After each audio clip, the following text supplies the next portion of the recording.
ಪ್ರಶ್ನೆ 1. ಹನುಮಂತನ ತಾಯಿ ಯಾರು? ಆಯ್ಕೆಗಳು ಅಂಜನಾದೇವಿ, ಸೀತಾದೇವಿ, ಶಬರಿ. ಸರಿಯಾದ ಉತ್ತರ ಅಂಜನಾದೇವಿ. ಪ್ರಶ್ನೆ 2. ಹನುಮಂತನ ತಂದೆಯ ಹೆಸರು ಏನು? ಆಯ್ಕೆಗಳು ದಶರಥ, ವಾಯುದೇವ, ಸೂರ್ಯ. ಸರಿಯಾದ ಉತ್ತರ ವಾಯುದೇವ. ಪ್ರಶ್ನೆ 3. ಹನುಮಂತನು ಯಾವ ದೇವರನ್ನು ಗುರುವಾಗಿ ಆರಿಸಿಕೊಂಡಿದ್ದನು?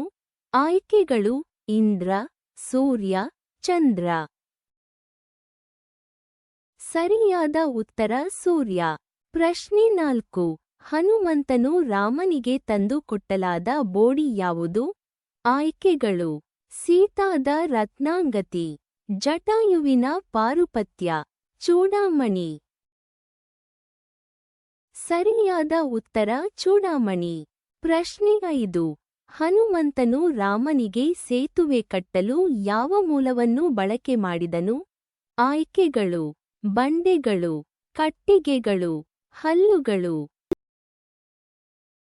ಸರಿಯಾದ ಉತ್ತರ ಬಂಡೆಗಳು. ಪ್ರಶ್ನೆ 6. ರಾಮಾಯಣದ ಯಾವ ಭಾಗದಲ್ಲಿ ಹನುಮಂತನು ಸೀತೆ ದೇವಿಯನ್ನು ಭೇಟಿಯಾಗಿ ತನ್ನ ಪ್ರಭಾವವನ್ನು ತೋರಿಸುತ್ತಾನೆ? ಆಯ್ಕೆಗಳು ಅರಣ್ಯಕಾಂಡ, ಯುದ್ಧಕಾಂಡ, ಸುಂದರಕಾಂಡ. ಸರಿಯಾದ ಉತ್ತರ ಸುಂದರಕಾಂಡ.